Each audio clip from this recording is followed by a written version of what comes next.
Alright, I call this take 2, but really this is more like take 3, but we're glad you're here anyway! We're glad you're here with us, suffering with us. Yeah! Why did I have to delete the audio? Technically Audacity killed it for me, but then it brought it back, and I didn't recognize it, so I killed it. Oh damn, I didn't know about that part. Yeah, I was busy lamenting the loss of the special project progress that I was working on, so I just closed out the thing without thinking about it, and then I was partway through getting back to where I was, and then I realized, oh! But we're here now! Welcome to Under the Bridge, everybody! Welcome to Under the Bridge. I'm Cody, aka the Scarlet Troll. And I am Greg, aka Greg. And this is our podcast where we talk news of the pop culture variety. Sometimes comic news, sometimes gaming news, pretty much always movie news, and also pretty much always a movie review. So make sure to ring the like button, smash that bell, and share the video around if you're into that sort of thing, because it helps us out, and we appreciate it. Yes, indeedy. Unless you're on one of those other... I mean, we still appreciate it regardless of what platform you're listening on, but you might have to do other things if you're listening on another platform, like Spotify, or Amazon Podcast. Or now iHeartRadio, which I just put us on. iHeartRadio? I don't even know if that's the jingle. No, it's iHeartRadio! Okay, I don't listen to iHeartRadio. I wonder if they're gonna be upset with me for doing that. I mean, Drake might be upset with us, if anything, since we're on that platform. We'll get to that. All in good time. No, we do have to bring the fun down a little bit, though, and acknowledge the passing of a true legend, which feels a little insincere because I'm not overly familiar with his work. But David Lynch has in fact passed away, and well, like I said, not overly acquainted with a lot of his stuff. I have tried to watch Eraserhead multiple times, and every single time I've thought, I'm not really in the mood. Is Eraserhead the one where he said, "This is my most spiritual movie"? Someone asked him how, and he said no. Yeah, they said, elaborate on that if you would. No, I won't. I respect that. I respect that too. If nothing else, I can respect that the man had a very dreamlike style, but also did not want to elaborate on what anything meant. He was very much a man of, people should draw their own conclusions about what they're taking away from it. Right. It doesn't quite click with me. I'm much more of a straightforward narrative guy with a hint of thematic symbolism. Right. But yes. I respect the commitment to the bit, the sticking to your guns and going, no, I'm not going to tell you why I put in this random bullshit. Yeah, that's for you to interpret down the line. Yeah, you get to figure it out. Do your own interpretation. Right. I'm not on board with it, but I respect it. Yeah. Yeah. I did like Twin Peaks, the whole first season that I saw. I need to finish that. Oh, okay, fair. This 30-year-old show, I think? God forbid. Let me check. Oh yeah, April 8, 1990. Jeez, man. That, and I still haven't finished it. I'm one season in. Sounds like me and Starsky and Hutch. I watched the first season of Starsky and Hutch in high school, and I haven't watched any more since. Dang. Apparently he also did some music work. Oh, did he? Yeah, and painting. Oh, really? Yeah. Okay. This is kind of like how we find out about how Jeff Goldblum is also a jazz musician in his spare time. In November 2010, apparently, according to Wikipedia, Lynch released 2 electro-pop music singles. I'm gonna have to... Wow. Oh. I'm gonna have to check this out. What the heck? Oh, that's right, because you like electropop. I do. Yes. It's not my favorite genre, but it's up there. Anyways, it feels really insincere saying it when, again, I'm not that familiar with this stuff, but clearly, he meant a lot to a lot of people. Right. And his work meant a lot to a lot of people. And I hope to engage with it more in the future.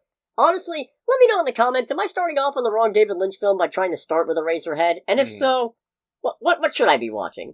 Give us your anatomy of David Lynch movie suggestions. Yeah, break down the list for us. Yes. What's the best one to start with, if you want to get into this? So moving on to, we actually have gaming news again. For the first time in a while, I'm pretty sure. It's been a minute. I think, no, the last time wasn't Marvel Rivals news, I don't think. No. It can't have been.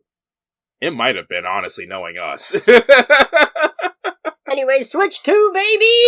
Switch 2! Yeah, everybody's going, yeah, I called it 5 years ago! Yes, we know! Yeah, because now Nintendo was going to be like, alright, we're done making game consoles after the Switch. Right? You had people in 2020 going, no guys, I swear they're going to announce the Switch 2 any minute now. Mm-hmm. They were going to do it last week, but the sun was in their eyes and the other team had bigger bats and... And it's like, also half the world was locked down, but we don't really care about that. Yeah. No, Switch 2, alright. It's certainly bigger, isn't it? It is bigger. Yeah. It's big, and it's still neon red and blue. Yeah. Well, okay, actually it looked like it was mostly black, but with like hints of blue and red. Yeah, but I didn't want to make the obvious joke in the room. Yeah, alright, that's fair. I can get behind that. Right. I have some concerns about the new Joy-Cons. And the fact that it looks like they click in? Yeah, it looks like they click in with magnets, maybe? I don't know. Yeah. That's the immediate thing where I'm just like, ooh, I feel like that could be just as bad, if not worse, than the whole slide-in method, as far as easiness of breakage. Magnets, how do they work? Yes, indeed. I also have, like, a nonsensical issue with the Switch 2. Yeah, hit me with it. I don't like the logo. I don't... That's right! You said that last week. Yes! You said that 2 days ago when we recorded, and I was just as baffled. Which is something, because I usually don't have nonsensical complaints for the most part. There's just something about the logo... Oh, please. I just did... Yeah, it's like he did a little face on this radio format. I did a little hand-wavy gesture. Like I have room to talk. Yeah. I don't know, there's just something about the logo. It's just like, this looks like a busy logo. That doesn't matter. But also another one I thought of too, I really hope on the charge dock, it doesn't have the dumbass clip-on, clip-off back that the OLED dock does. I kind of hate that a little bit. Okay. I don't have an OLED, so I have no idea. Fair. I do like the new little stand. Instead of the dinky little thing on the side, now it's got like a whole bar, and it can go super low. How low can you go? All the way to the flow? How low can you go? So the bar was actually changed to the OLED as well. Okay. The OLED stand goes across the entire body of the tablet piece. Okay, so the OLED also had that. Yeah, all but right. it couldn't go that low. Okay. So that's interesting. I'm curious to see how people utilize that.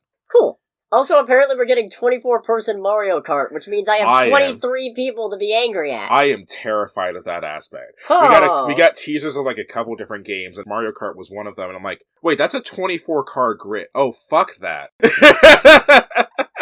That is horrific. I can't wait to be horribly frustrated. Yeah, no, that's, ends up still being like the bestseller on the Switch too. I'm sure it will be. I'm sure it will be. If Mario Kart 8 is anything to go by. Oh boy. Also, is confirmed to be backwards compatible, for the most part. They put an asterisk. Not all games will apparently be compatible or have limited functionality. Yeah, but the majority of your physical cartridges will be backwards compatible, which, thank God, especially as someone who just got into the Switch ecosystem. Just in time for it to be obsolete! Yeah, I bought like a Switch OLED a year and a half ago, and it's like, oh boy, I got a Switch right in time, right after 7 years of the Nintendo Switch. Welcome to the Switch user base, by the way. You're joining at a bit of a low point. I mean, I don't care. I don't have big stakes in the Nintendo game. And I'm very curious to see what other dumbass hardware decision Nintendo makes with the Switch 2. Now I want steaks. Fair. Why would you do this to me? I did bring it upon you. Ah! It was just right after I had a double cheeseburger. Damn it. Yeah, but it was a McDonald's double cheeseburger, so I'm not jealous of that. That's fair.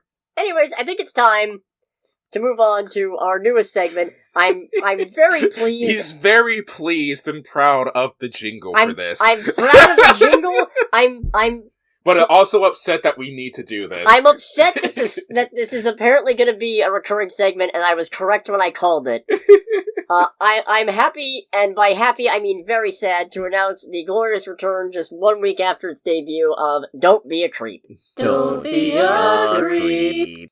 So we actually have two things. Yes. Two sections of Don't Be a Creep. You want to start with yours? Yes, because starting with us, if you didn't hear about it, we got that new Drake that just dropped. Oh, yeah? Yeah, that new Drake lawsuit. Great.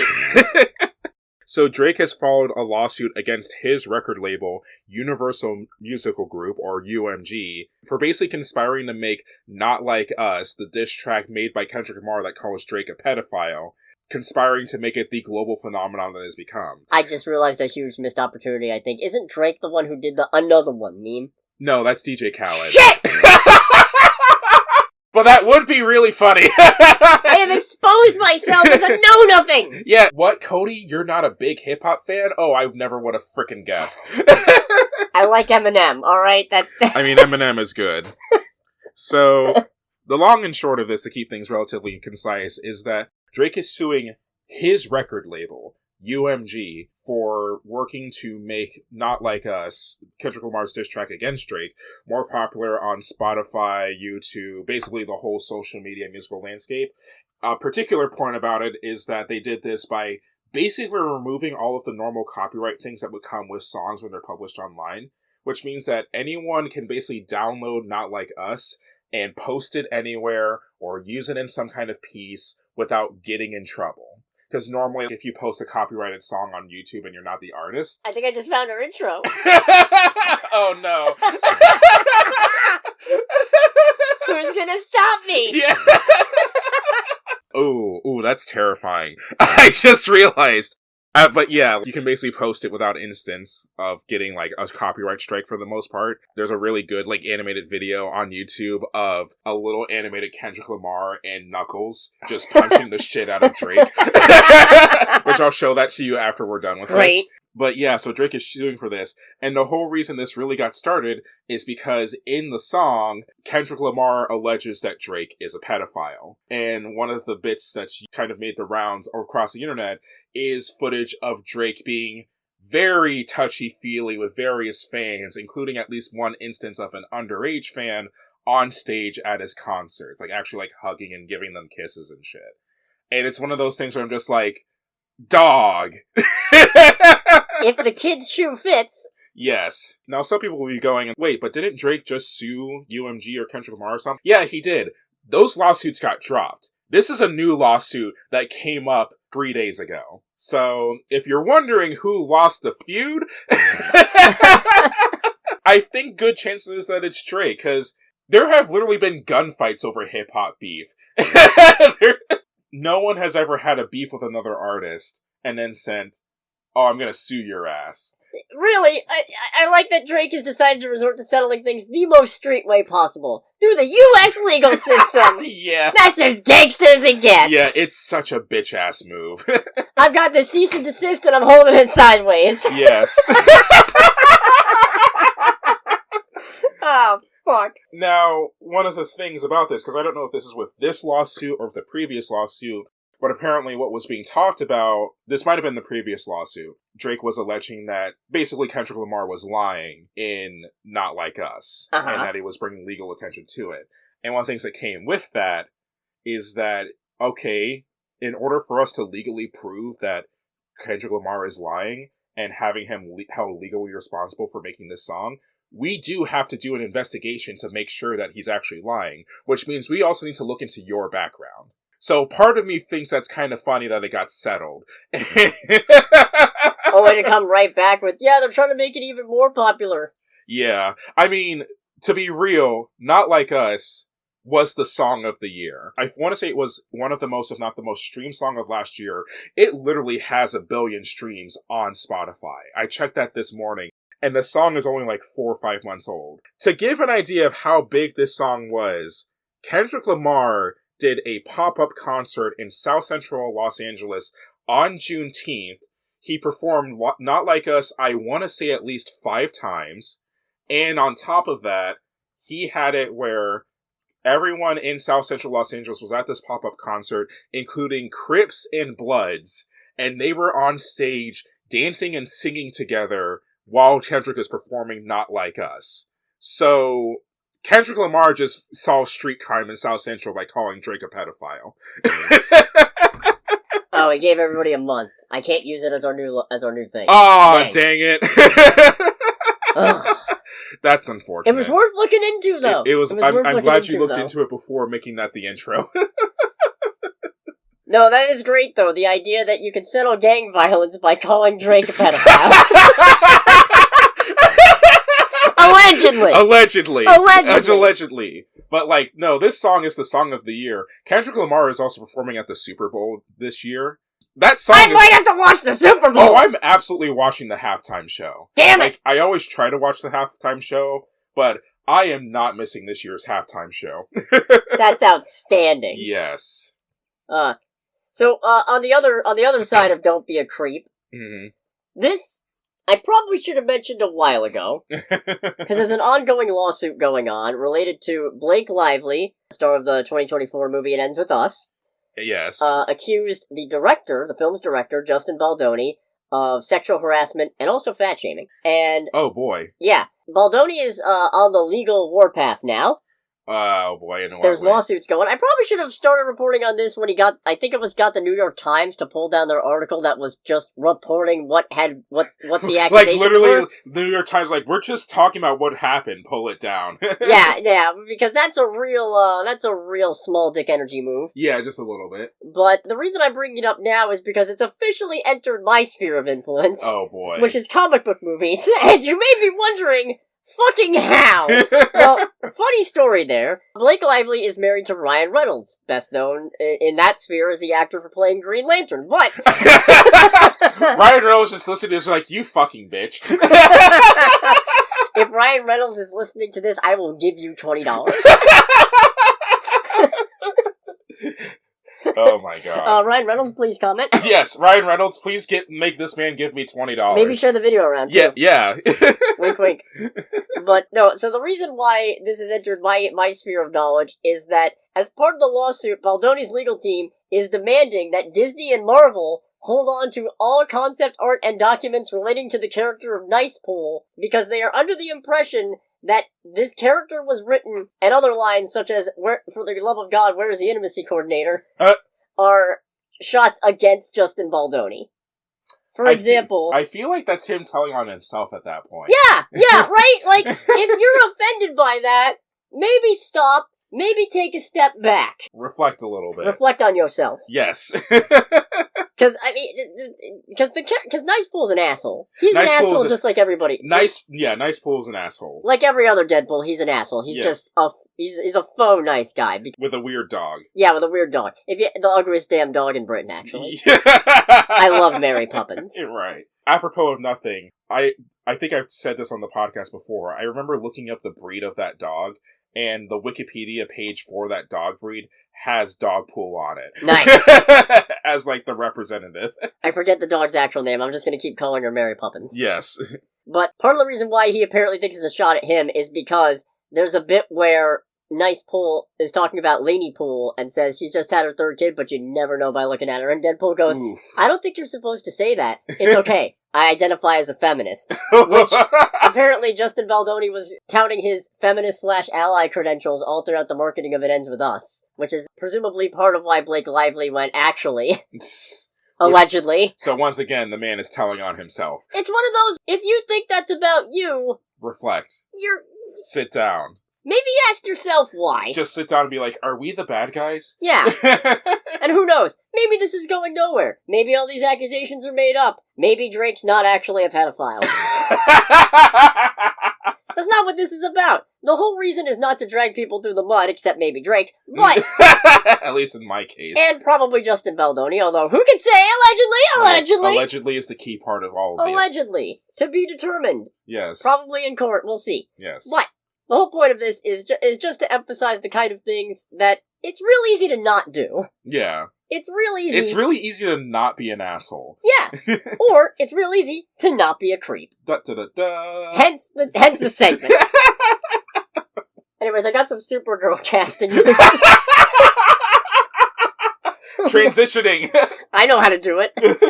I'm the best to ever do it, actually. We now know that David Krumholtz and Emily Beecham have been cast in Supergirl Woman of Tomorrow. Okay. It's a little confusing, though. We know they've been cast as Supergirl's parents, but we don't know what that means, because technically speaking, she could have two different sets. There's her Krypton parents, and then there's her adopted Earth parents. Sometimes are like, I assume the Kal-El, not the Kal-Els. The L's, they're L's. Or the Kents, or what have you. I think they're L's. L's in the chat? Yeah. L's for Krypton. Oh, okay. L. Oh. But, no. Sometimes she's adopted by the Kents, I think, and then sometimes she has her own parents, because the Kents have their hands full with Superman, or not hands full with Superman, but they're too old to convincingly, at that point, have a teenage daughter that nobody's ever heard of. I don't know about this, man. Oh, come on. He's just digging up his spaceship. It's every childhood boy's dream. Just backs away slowly. I gotta watch more, My Adventures of Superman. Yeah. No, David Krumholtz, well, he was in Oppenheimer, along with everybody else. Along with everybody else. Everybody was in that movie. Everyone was in that wonderful movie. It's the great Muppet caper of its time.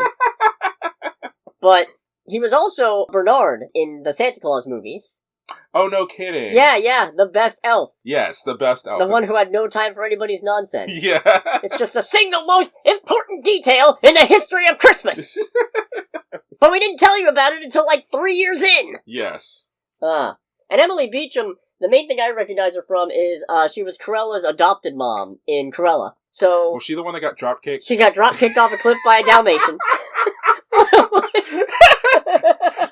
This is another one where I know I talked about this on the podcast before, but I really want to emphasize for people who don't know. When we went to see that movie in theaters, the both of us just had the most stark opposite reactions to it. Because I'm seeing that and going, oh my god, that's terrible. Like, I'm fucking horrified. I've got my hands covering my mouth. And I look over at this motherfucker. And I'm rolling in my seat, giggling like an idiot, trying not to lose my shit in the movie theater. Because all I'm thinking is, A, a Dalmatian just dropkicked someone's mom off a balcony cliff into the ocean. Yes. Which is ridiculous in and of itself, but also because this is a Cruella de Vil origin movie, all I can think is, oh god, this is gonna be why she hates Dalmatians! It ended up not even being the case. She doesn't express any real disdain for Dalmatians one way or another, which is really fucking funny to me. Yes. But, god! What a great scene. Oh my god. I hope that sequel's still going. The last I heard about it was like 2021. Wasn't it that just like Tara Strong had signed a deal on it or something? Emma Stone. Or Emma Stone had signed a Tara deal. Strong, huh?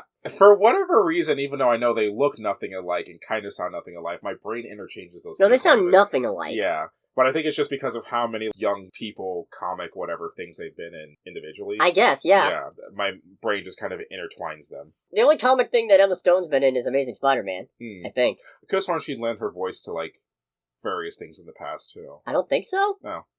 I don't think so. Anyway, well, either way. Yeah. Alright, let's go to trailer time. Let's do trailer time. It's trailer time again. We've got movie previews to watch. It's trailer time again. We got a couple honorable mentions. There's a trailer for Until Dawn, which neither of us have played the game. Yeah, neither of us have played the games. Neither of us have frame of references for it. I internally cringed when I saw the PlayStation Studios logo pop up. Yeah, that was not encouraging. That was not a good sign. Not in the slightest. And for reference, people will be like, well, yeah, but you liked the Gran Turismo movie. It's like, yes, I did. That doesn't mean it was a good movie. You are correct. Yeah. Where's it going? Right, Until Dawn. We got that trailer. We're going until dawn. We're going to be recording for the next, 10 hours. Oh, God. I have to edit still. Yes, my Fitbit is upside down. Great execution. You're doing terrific. Exactly. But we got that trailer. Apparently, it's nothing like the games. That's neat. Yeah. I'll take your word for it. Yeah, I'll take their word for it, too. Maybe I'll see it anyway. I don't know. We also got a trailer for The Presents, but that comes out this weekend, so... Not gonna reward that. Yeah, no, absolutely not. We did get a trailer, however, for Daredevil Born Again, a.k.a. Charlie Cox and Vincent D'Onofrio need to just fuck already. It really is something, because the main crux of this trailer throughout the entire time is Daredevil and Kingpin having a conversation together at a bar, or not at a bar, at a restaurant, a diner, yeah. Just trying, I guess, to attempt to put their past behind them. And it's one of those weird things where in the case of Kingpin, you can tell in the way that he's talking that he is actually being genuine, but you also know he's at least a little bit full of shit. He's trying not to be the monster and he's failing at it, but also, just the way he goes, I'll admit it's not entirely unpleasant seeing you here. Tsundere is fuck! Very. Also, we get more Frank Castle. Frank's back! Welcome back! You know what? If they make another Punisher show, the first episode needs to be called Welcome Back, Frank. Yeah. Did they already do that? I feel like they might have already did that. They might have done that. Hold on a second.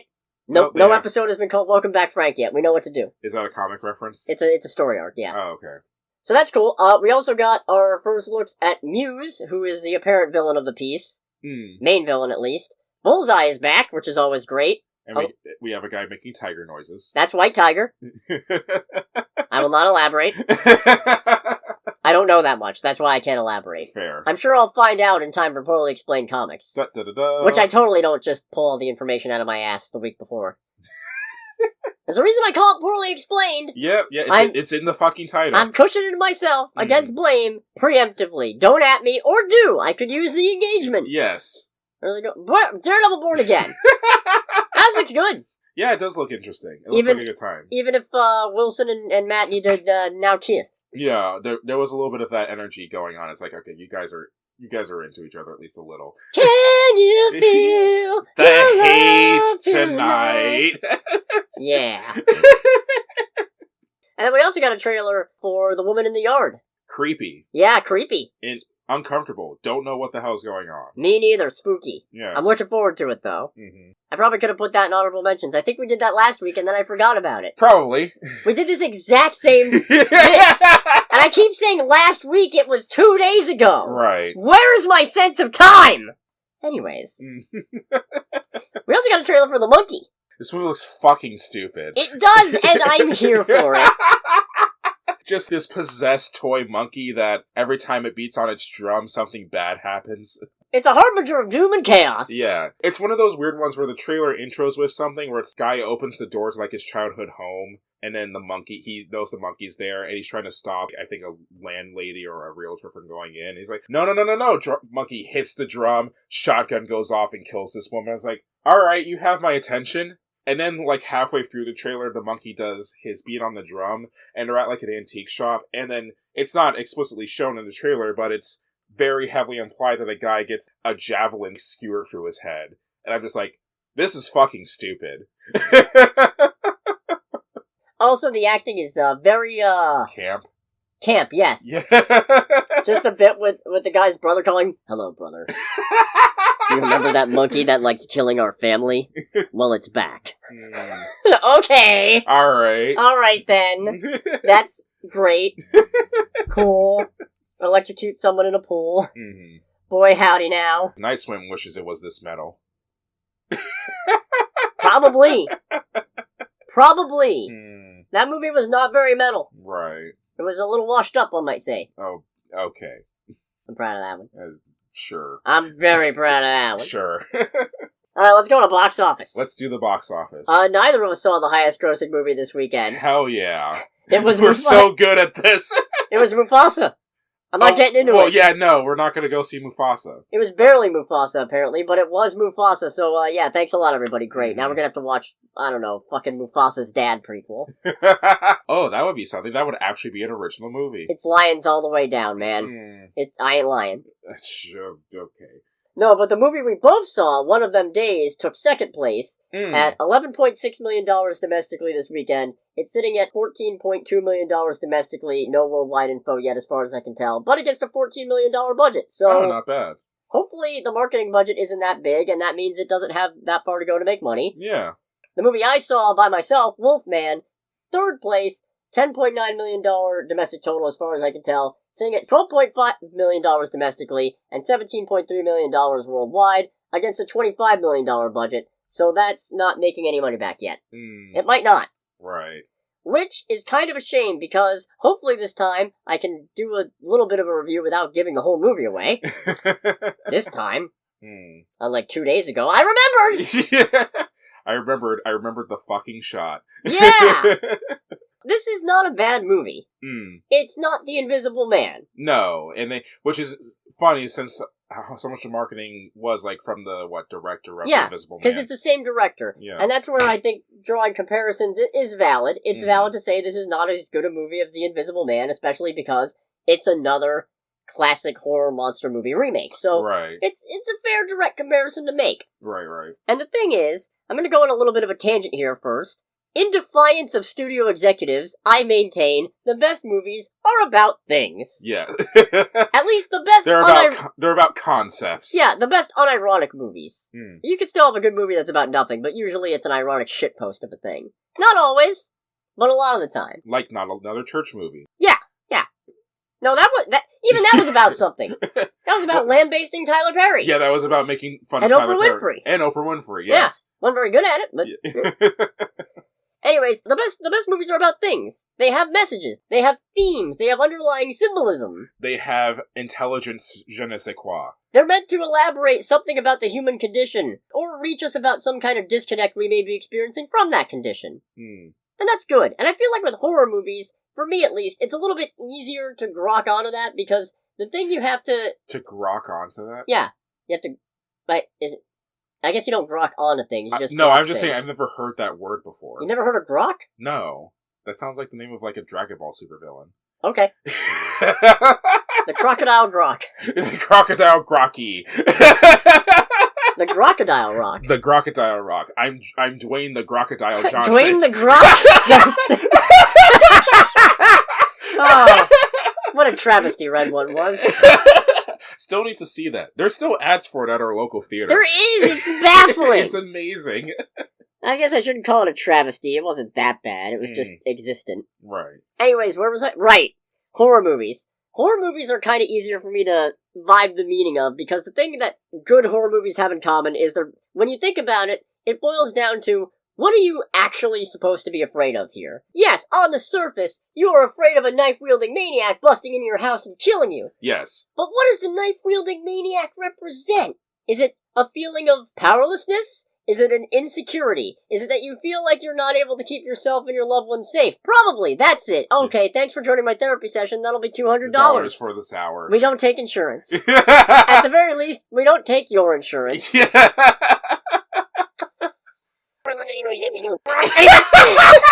Wow, you really couldn't stop yourself there. I could see it on his face too. It's just like, don't do it. Don't fucking do it. I really tried. I'm cutting that. Maybe. I'm cutting at least part of it. Yes. Maybe I'll put it backwards. I could do that. Oh, you could do that, I can do that. You can, like, reverse how it sounds. I can reverse it. Nice. Anyways. We have the technology. So, the reason I'm going into this horror metaphor thing is that the Invisible Man had a slam dunk metaphorical monster. Yes. Because, yes, ostensibly what you're supposed to be afraid of is the man with the invisible suit. What you're actually afraid of is abusive relationships and the power that your abuser continues to hold over you even when you've gotten away and they're not there as far as you know. Yeah. Which the movie does great jobs with in both its storytelling and its cinematography. Right, exactly. It's very good at that. Mm-hmm. The Wolfman, I'm sorry, it's just called Wolfman. Wolfman is not the Invisible Man, mostly because the metaphor is not a square peg in a square hole, like the Invisible Man. Yes. It is a round peg in a square hole, in that it still goes in, but you feel like there's a lot of space yet to be explored. Right. And part of that's the mechanism of lycanthropy that they go with does not lend itself to the central concept of generational trauma, at least not as neatly as it could. Right. I don't want to get too deep into that, because I also want to encourage people to go see this movie. So what I will say is, this is a properly suspenseful movie. I liked it a lot. Do I think it doesn't quite scratch deep enough into what it's trying to do? Yes, pun intended, by the way. I was gonna say, scratch. You had the real see me after class look. Yeah. Jesus Christ. You telling jokes again? Shh.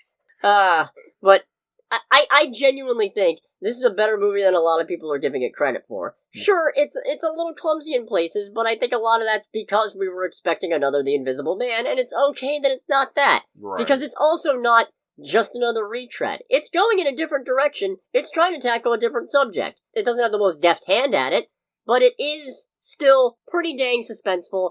Actually, almost one of the problems I have is the monster's a little too sympathetic. Oh, really? Yeah, it's a little weird.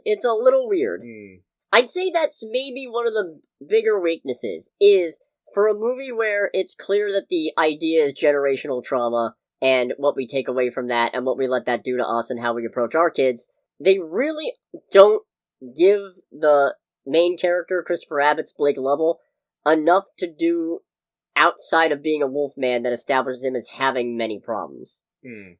It's one of those things where I see where you're trying to go with this, but it seems like his only problem is he's turning into a werewolf, which is fine. That's a pretty big problem. That's a pretty big problem.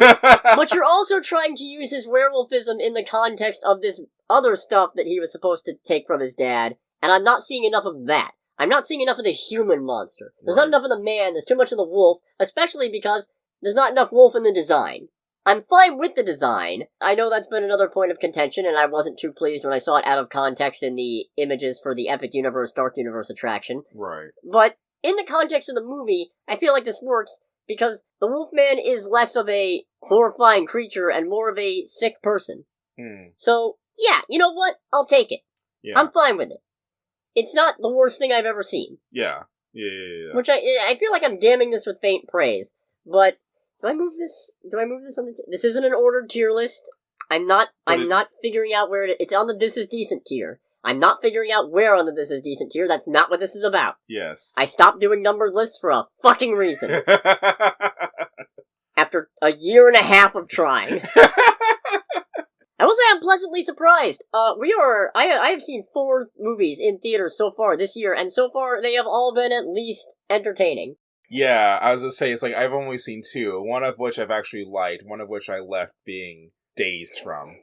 The one you liked, of course, being Peter Pan's Neverland Nightmare. Oh my god. Well, I mean, I have Air such... quote liked? Yeah, because I have a weird-ass relationship with this whole, like, twisted childhood, Jesus Christ. So anyways, that's all I'm gonna say on The Wolfman. We also saw the Lawrence Lamont directed One of Them Days, starring Keke Palmer and SZA. Yes. And I've talked a bit about Wolfman. You wanna take the, Yeah, so in regards to One of Them Days, the general synopsis of this movie is that Keke Palmer and SZA play two best friends who live in a rundown apartment complex in South Central Los Angeles. Keke Palmer works as a nighttime waitress and is attempting to get a job at a higher calling and has a special interview to go to. I think specifically she wants to be a franchise manager, probably for wherever she's working. Yeah. And then in SZA's case, she's just her encouraging best friend who's kind of a little all over the place, but still oddly lovable, I suppose. And she's an artist. And she's an artist. So they have rent due, but it turns out that something happened with the rent. And they have... Yeah, something. I don't want to give it away in That's the synopsis. And in realizing they have an entire journey across South Central Los Angeles as they have 6 hours... Yeah, I want to say 6 hours until Keke Palmer's interview and 8 hours until they get evicted from their apartment, in which time they have to make $1,500 to keep their apartment. Hilarity, nonsense, death by twerking ensues. Well, really did? Well, not death. Not death, but might as well be. If a particular incident in this movie happened to a real person, they'd be fucking dead. I'm pretty sure they died inside, at least. Yeah, they absolutely died inside. There's no coming back from that. Their spirit left their body a little bit. Oh, Lord. He can't help you now. No, I was pleasantly surprised by this, because I went into this expecting, alright, this will probably be a time. I don't know about a good time. But no, this was pretty dang funny. It's well acted. I'm pleased by how well they tie everything together at the end. Yes. And I had a good time with this one. Yeah, this was a really good movie. Hey, I think, going back to the movies have messages thing, I think it helps that it speaks to that feeling of living paycheck to paycheck financial insecurity that I'm sure a lot of us are dealing with. Yeah, there's a lot, if you're a low class or lower middle class American, there's a lot that you can draw parallels to here, from living paycheck to paycheck, obsessing over rent, obsessing over just bills for like fees and shit, working crazy jobs or jobs with bad hours in the hopes that you get like something that's halfway decent. Feeling like an opportunity is staring you in the face and then having it snatched away as soon as you reach for it. Yes. Yeah. Having to deal with crazy people and their problems in your community. It's got it all. Yeah. It's got Cat Williams as a homeless guy. Oh, it's so great. It's if you don't have the money this month, you're not gonna have it next month. Get out. Leave. Oh, and it's funny because it's hilarious because Cat Williams is actually like spitting facts in almost every scene he shows up in. Crazy. I keep underestimating how good Keke Palmer is at acting. Oh, she is. Keke Palmer, in this movie in particular, I realized, Keke Palmer is very good at acting with her face. I know that might sound a little weird and hard to explain, but there's several moments in this movie where, alongside her just regular acting, she also does particular facial expressions in specific situations that just make whatever's happening either funnier or at the very least a lot more palpable. Like, she's very, very good at that. Yeah. Also, this is SZA's film debut. This is SZA's film debut, and she does a pretty good job. Yeah. She's, for the uninitiated, SZA is a singer-songwriter. I want to say she's primarily like a rapper or something like that. I haven't really listened to a lot of her music. I know that she was featured on one of the songs in the Black Panther 1 soundtrack created by Kendrick Lamar. Yes, I am looking it up. Yes. God, I need to get this soundtrack on vinyl at some point. All the Stars. Okay. Which I think is the end credit song. Alright. Yeah. Cool. Yeah, no, she's the female vocalist on that song. Cool. But yeah, she's pretty good in this. She's also one of the most lovable and infuriating characters in this movie. Yeah! I'd say if there's one place where this movie gets let down, there's a couple of elements that really didn't need to be in here, and they're played a little clumsily. Yeah. And we'll probably get more into that when we get to the spoiler section. But suffice to say, when they manufacture a conflict at one point, it's just, this is distinctly more one-sided than you're making it out to be. Yeah, just a little bit. But hey, you know what? That's just my opinion, man. So, you've talked about it before. The struggle with talking about a comedy movie without before getting to the spoiler section is finding things to talk about without spoiling the movie, because it's really easy to spoil the movie by talking about the funny bits. Yeah. And there's a lot of funny in this movie. You know what? I don't think any antagonist names are a big secret here, or a spoiler, so I'm just gonna say it. If I gotta rank the quote-unquote villains in this movie... Right. From most evil to least evil. Or at least from most evil to maybe most sympathetic. You know what? I'm gonna start at the bottom of least infuriating or least evil. Yeah. You got Bernice. Right. You got Lolo. Mm-hmm. You got Uchek. Or however you pronounce the landlord's name, I forget. Yes. You got Kishan. And then you got the fucking payday whenever bitch. Just the most snide, unhelpful, unlikable fucking Karen. She's so unpleasant that, despite the fact that, yes, they have every reason to turn Keke Palmer's Drew down, I'm still against her. Yeah. She's insufferable. Right. I love it. I hate it. The actual fucking worst. I've never seen a credit score this low before. And we'll get into it, but man. Yeah. Damn. I mean, that was also a joke made in the trailer, too. Yep, that's why I don't feel bad. It's like the Cat Williams. Yeah. If you don't have the money this month. It's in the trailer, I'm fine. Right. I'm fine with it. What do you think? Should we just get into spoilers? I think we should just jump straight into spoilers. Alright, so yeah, this is worth seeing. This is worth seeing. Yes. I also put this in the This Is Decent tier. I might. Do I bump it up? Do I bump it up to a very good movie? It's your tier list. It is my tier list. You know what? I'll reevaluate later. It's one of those, I know a very good movie when I see it. Yeah. I don't think this is it. But it's close. It's close. It's close. It's I'm not gonna say it's straddling the line. But it is. Anyways. Inappropriate joke. Anyways, if you don't want to get spoiled on one of them days, make sure to click away in 3, 2, 1. God, Keke Palmer as awkward, thirsty, crushing person is just so adorable. Chef's kiss. Yeah, it's like she is so beautifully cringe in this movie. Amazing. Amazing. Yeah, because one of the plot threads in this film is that, amongst other things, there's a character named, or we don't know his real name, but he goes by Maniac. And which, you know, yeah, alright. Yeah. As one does. And throughout the entirety of this movie, Drew, Keke Palmer's character, has a consistent crush on, and every time that she is with him or spends time around him, she just kind of freezes. Although, granted, there's a great bit in the beginning of the movie, too, that kind of gets that going, where the two of them are in one of the apartments, like a local shop for the community, and they're just staring at each other, and Keke Palmer's just, like, basically falling over her words. And then he just goes, "Can I grab that honey bun?" And she just goes, what? I mean, yeah, I'm sure, yeah, you absolutely can. And then it's like, the one behind you. I don't want to just reach back there. Yeah.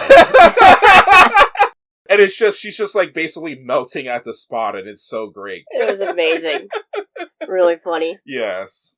Somehow Drew has a credit score of 122, which we determined 2 days ago is actually impossible. Yes. Which means that I want to know what she did to get a credit score that low. Especially since during the entire time she's painted as being the most responsible of the two. I feel like she's gotta have...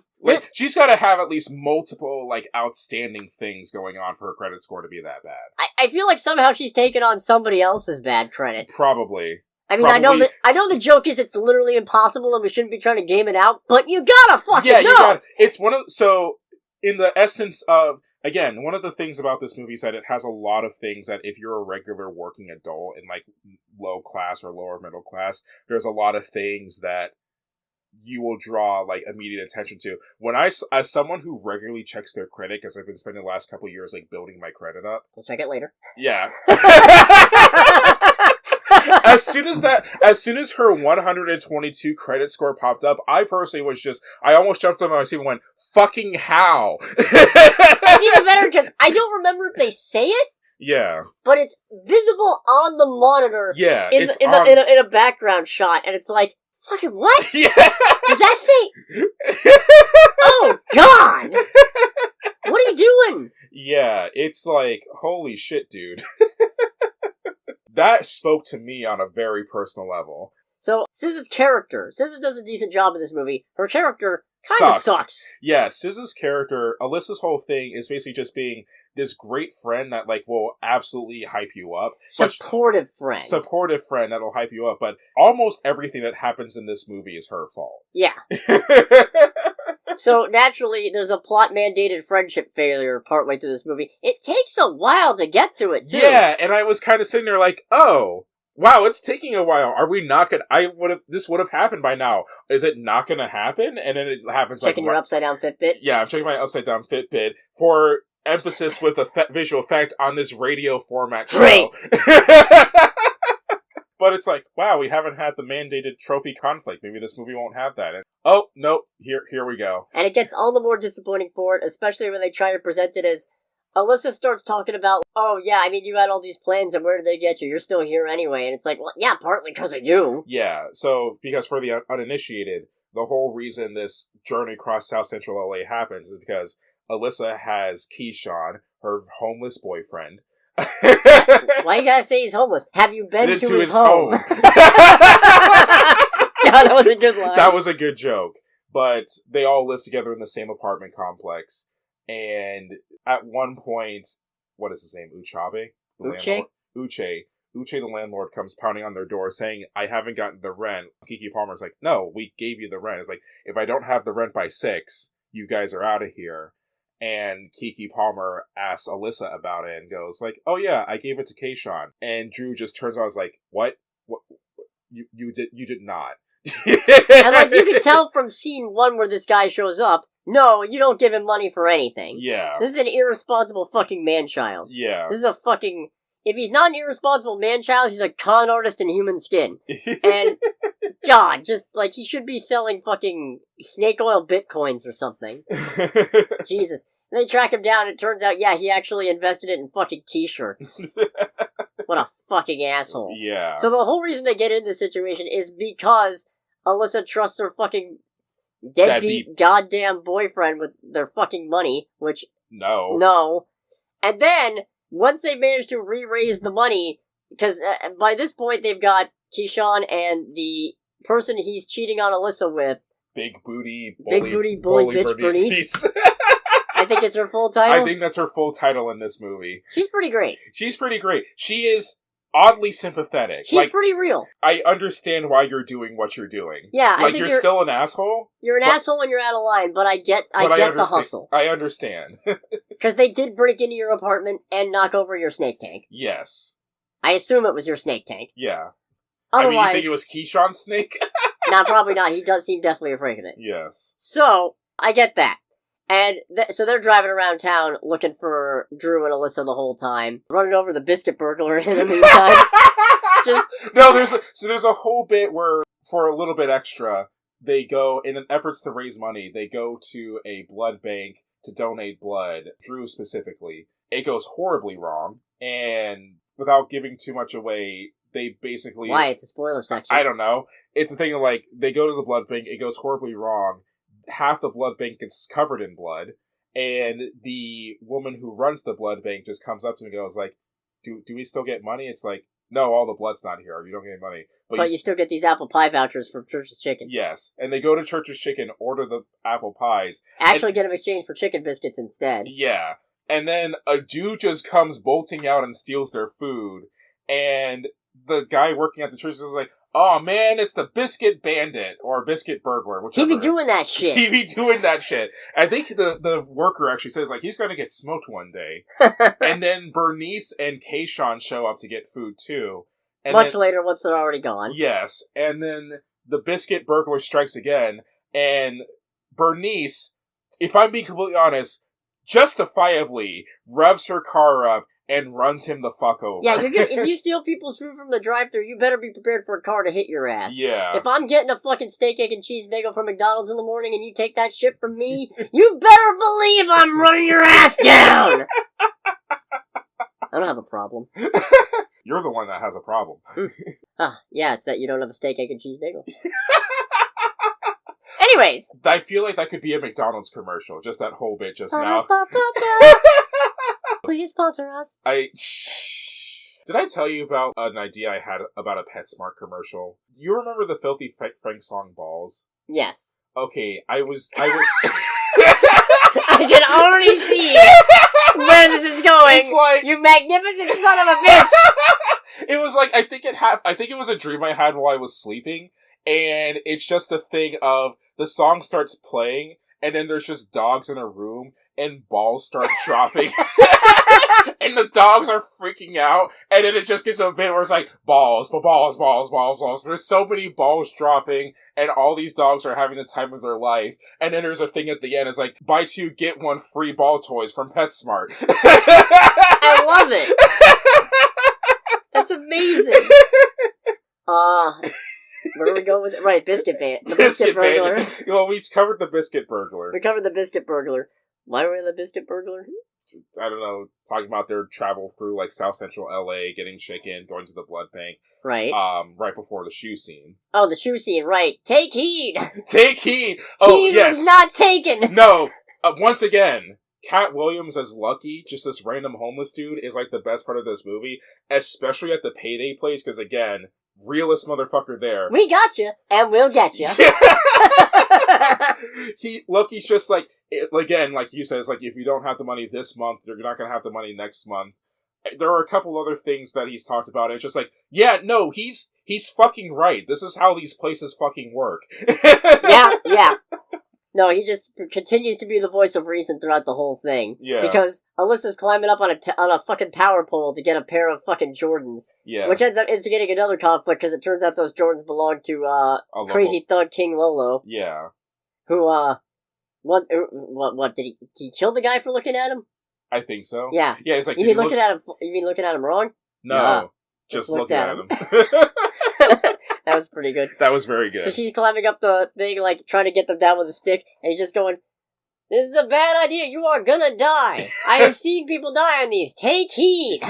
Heed was not been taken." Yeah, and then Alyssa, as that happens, Alyssa comes falling from the power line, knocks out Drew. They end up in an ambulance, they end up running away, even though, as pointed out, we have your information, we know where to send the bill. Yeah, right after Drew just goes like, "Oh, no, we are not in a fucking ambulance." He's like, "What do you mean? That's a $2,000 charge, man." And your insurance won't cover it even if you got it. Yeah. Jesus. I'm just gonna reverse that every time I say it. If you know, you know. Right. I winked. I winked at the microphone. He winked at the microphone on this podcast format. Ah! They sell the Jordans to Lil Ray Howery. Yeah. Drew has her interview. It's going great, except for the part where Keyshawn is still trying to find Alyssa, and Alyssa sends a photo of her with the guy running the fruit cup stand. Yeah. And which apparently fruit cup stands are a thing in LA, I guess? I don't know. Was it a fruit cup? I think it was a fruit cup. Yeah. That's not important. That's not important. No, what is important is that Bernice recognizes the area, so she tracks them down, beats them up, takes the $1,500. Which also kills Drew's interview. It also kills Drew's interview because she intervenes to try and help Alyssa, and they both get the shit sat out of them. No, he did not misspeak, by the way. Yeah, I did not. He did not. There is a reason they call her, Big Booty Bully Bitch Bernice. Yes. There is a reason for this. Mm-hmm. So then they have the plot-mandated friendship argument, in which Drew rightfully points out that all of this has started because Alyssa never thinks about anything. Yeah. And Alyssa's whole argument is like, you're not any better off and you hate your life. Well, yeah, but I mean, it seems like, if we extrapolate from here, it seems like most of that's probably because of you. Yeah, because it's a thing of, are you wrong? No, but it's a thing of, all of this is your fault. You're not responsible. You don't have plans. And a lot of this started because of the guy that you're dating who doesn't love you, doesn't like you, and most certainly has no respect for you. Yeah. Which, yeah. I do like how even when they're apologizing at the end, Drew still goes, "I'm sorry for what I said. I mean, I meant a lot of it, but I am sorry." Yeah. And Alyssa just kind of has a look of like, no, she's fucking right. Yeah. Yeah. So they end up raising the money anyway by, actually... Because they have one white neighbor now. Oh, that was so great. It's poor Bethany. It's the thing of, oh god, I feel bad for Bethany because Bethany is absolutely not a bad person, but as messed up as it sounds, I have seen shit like that happen where there's just for lack of a better description, outsider coming into an established community, especially like an established black community, who clearly, well, very clearly having no ill will, has no idea where the fuck they are. Yeah. And just like looks at all the people and goes, "Hi everyone, I'm Bethany. This is my dog Shooter." I feel like it wouldn't be particularly aggressively woke of me to say that she radiates white privilege. Yeah. And if it is aggressively woke of me, great. Yeah. Yeah, but it's just the whole thing of, God bless her soul. She's, like, trying her best. She's being a good person. There's nothing wrong with this No, woman. there's nothing wrong with her. It's just, like, read the room. Yeah. Her situational awareness is instantly not the greatest. You sweet summer child, read the room. Yeah. But Bethany ends up saving their ass, because later on in the movie, 6 o'clock has passed, they don't have the money. Shithead landlord, I can't even bother to remember his name. Shithead landlord tosses out all their stuff. Bethany comes over and asks, like, "Are you guys having a yard sale or something?" Yeah, everything must go. Yeah, and she's just genuinely admiring Alyssa's work, and goes like, "How much is this?" Alyssa's getting ready to say it's nothing, and then Drew just pops and says, $300. Yep. And pays it instantly. And that starts a whole situation where, through Bethany, they realize that Bethany works for, I think, like a branding company or something. She's a brand manager or something, and she's got a ton of followers. She's got a lot of followers, and Drew just goes, "Hey, send out a pop-up art show. All your followers, all for sale. Everything must go at this apartment complex." Yep. And that kind of gets the ball rolling for them to have money, especially since at this point, not only do they need money for the rent, they learn that the Jordans that they just sold belong to King Lolo, a deranged gangster. And he wants, since they don't have the shoes, he wants market price for them, which is apparently $5,000. Yes. So they need $6,500 at this point. Yeah. But once they get the money, Alyssa's like, "No, you know what? We're not giving it to him, because you're the one who said, aren't you sick of doing this month to month? No, this time we're keeping it." And it turns out she actually put a plan together, because it turns out she doesn't call the cops. She calls payday whatever, because Lolo is a loan defaulter. Yes. So they track him down, which is fucking hilarious. Yeah, because it's a thing of they track him down, and at the end they literally cuff him and then just throw him in the back of this not police car with a thing on the door of the cop car saying, "We gotcha." And we'll get ya. No, I love the statement there. It's like, yeah, it's not the cops that are gonna help out in this instance. No, it's American capitalistic greed. Yeah. Followed up by Payday Lady, I forget her name as well. Being a real bitch, as usual. Like, she shows up and is like, "Oh yeah, no, you helped grab one of our biggest defaulters, so you guys got the bounty." And she's like, "Oh, how much we get? Like $1,000?" Like, "No, $30. And I think Drew just basically goes like, "Well, fuck you." She's like, "We're tired of you. Get out of here." Yeah, it's like, "Oh, do you want the money?" It's like, "Yes, we want the money." We want the money, but get out. Yeah. We're done with you. It's great. It's so great. And then it turns out apparently Keyshawn manages to sucker Bethany into letting him crash on her couch, because Alyssa finally has had it with him, which is good. Yeah. I feel a little bad for Bethany, because admittedly, it's mentioned that Shooter loves chewing on all the guys' shoes, but that seems like, and I mean, they're all collectible shoes, but that seems an insufficient level of karma for such an absolutely fucking annoying human being. I was partially hoping for Lolo to shoot Keyshawn. Yeah, that would have been fitting. That would have been very fitting. Or just leave him in the burning apartment. Yeah. So, actually on that, one of the things we didn't really talk about in this review is how this movie actually does a great job of tying in a bunch of little things that it popped up in the movie together at the end. The fact that the apartment keeps on falling apart actually saves our characters at the end. Hints given about Maniac and his entire thing. Which, again, don't want to give it all away because it's a great comedy and the jokes are worth going to see and experience. The only bit of contention that the two of us had personally was with Drew's outfit at the second half of the movie. Telling people's business ain't on the menu. But if it was on the menu... No, the only thing we didn't really agree about was, so after the blood bank fiasco, the nurse also the receptionist helpfully points out that there's a clothing donation box outside, and Keke Palmer is wearing this, like, neon green thing. Yeah. I think it works. I think she makes it work. I think it looks horrific. I think it was Alyssa who basically said, you look like a thick grasshopper. Or praying mantis. I don't remember which one. Yeah. It's a thing of I'm looking at this outfit, and I want to mention, I am usually all for garish shit. For reference, I own, if you've never seen it before, I own both the OPI Special Edition Xbox One controller and the Forza Horizon 5 Special Edition controller. And at one point, I had a plaid shirt. A plaid shirt I actually really missed because it was like the most comfortable shirt I've ever worn. But it looked like Ronald McDonald puked all over You it. looked like it made you look like you escaped from a picnic table factory. Yes. This man's flannel shirt collection was something to behold. I really missed that particular shirt. And not in the good way. It was my favorite shirt for years. I am not a particularly fashion-forward individual. Your shirts made me sad. but I'm looking at Kiki's outfit and it's just like, this is ugly. And that's why I don't trust your input on it. I've seen the shirts you wear.